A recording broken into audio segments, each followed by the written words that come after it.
La parole de Dieu est un trésor inestimable.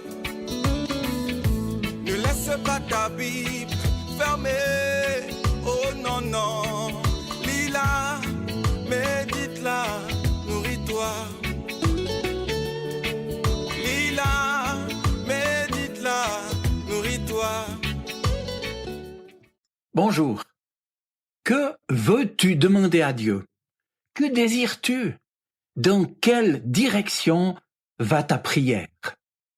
Eh bien, pour y répondre, il faut peut-être commencer par admettre que nos pensées sont souvent bien différentes des pensées du Seigneur, et nous rappeler aussi comment Jésus lui-même priait. En lisant les évangiles, et parmi bien d'autres prières, je repense quant à moi à cette prière particulière de Jésus, dite d'action de grâce ou de reconnaissance. C'est en Luc 10, verset 21, qui commence par ces mots. « Père, Seigneur du ciel et de la terre, je te loue, je te remercie. » Et le texte nous précise ici que Jésus exulte littéralement de joie dans l'Esprit Saint. Il loue son Père et il lui rend grâce. Ou bien je pense à cet autre passage en Jean chapitre 11 verset 41 où il nous est rapporté une prière analogue prononcée par Jésus cette fois auprès du tombeau de Lazare.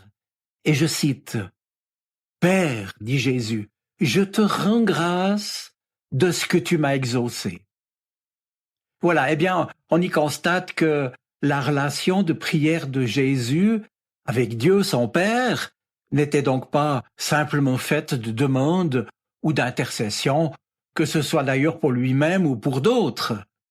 Sa vie de prière était également faite de louanges et d'actions de grâce.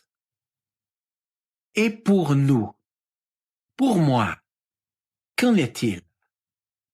Apportons-nous à Dieu nos listes de commissions à faire, comme pour qu'il n'oublie pas de remplir notre caddie ou le panier de nos désirs et de nos demandes?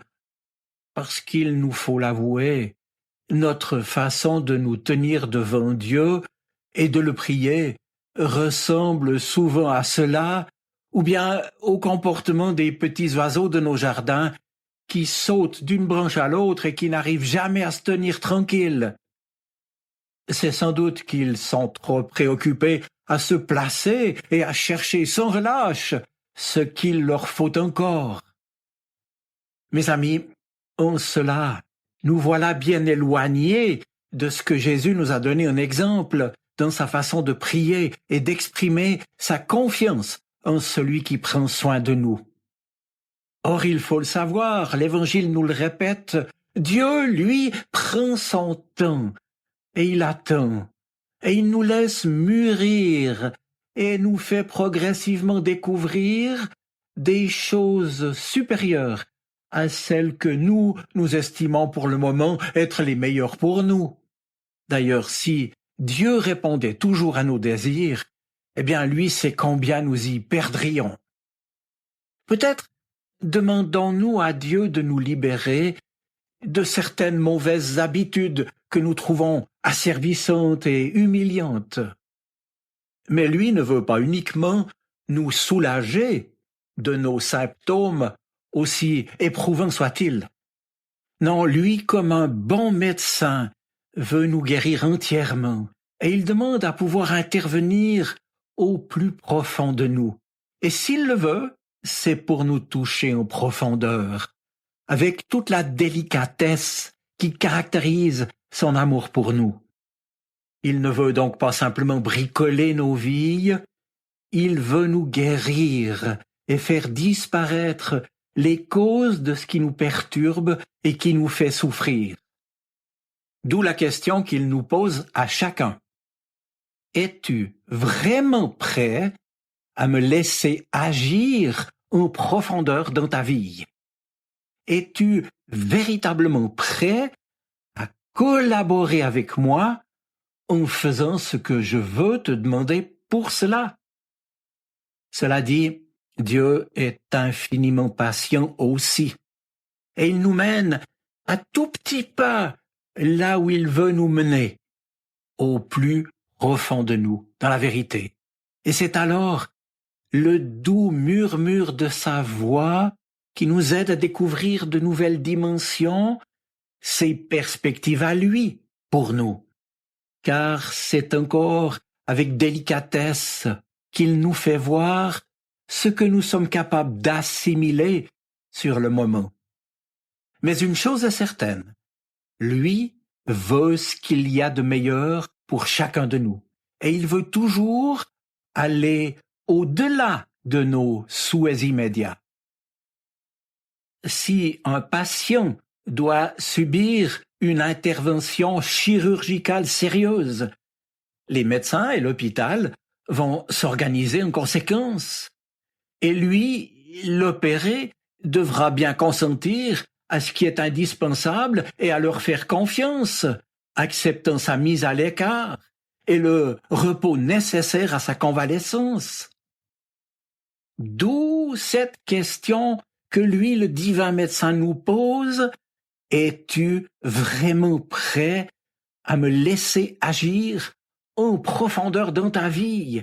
Es-tu prêt à te conformer à ce que je peux te demander pour y réussir? Alors, mes amis, prenons le temps de l'écouter au plus profond de nous, là où il nous parle en vérité, et demandons-lui d'agir pour ce qu'il juge le meilleur pour nous. Prions pour que sa volonté se fasse dans le concret de notre vie et dans celle de ceux que nous lui remettons. Ici, Jésus nous rappelle donc aujourd'hui que la louange et que l'action de grâce contribuent à ouvrir notre cœur à la bienveillance de Dieu et à notre plus complète guérison. Parce que c'est notamment ainsi que notre louange lui permet de faire tomber les murs et les défenses derrière lesquels nous sommes enfermés et tournons un rond sans fin. Une porte alors peut s'ouvrir pour nous et par là même nous ouvrir à la joie de Dieu, à la certitude sereine et libératrice que lui nous garde, que lui renouvellera notre confiance et notre courage de lui demander jour après jour ce dont lui sait que nous avons véritablement besoin. Oui, prions pour lui demander le meilleur, pour accueillir et recevoir ce que lui veut nous donner et qui nous est certainement encore inconnu. Mes amis, un vieux sage, un père du désert du IVe siècle, Éphrem le Syrien, a dit que Dieu, en créant l'homme et la femme, a déposé tout le royaume des cieux à l'intérieur de leur cœur. Ils leur appartiennent donc, en a-t-il conclu, qu'ils sont maintenant responsables de creuser profondément jusqu'à trouver Dieu là où il nous attend. Alors, le rencontrant, que veux-tu lui demander? Quel est ton désir? Dans quelle direction va ta prière? Je vous souhaite une bonne semaine. Soyez bénis. Amen. La parole de Dieu est un trésor inestimable. Ne laisse pas ta Bible fermée.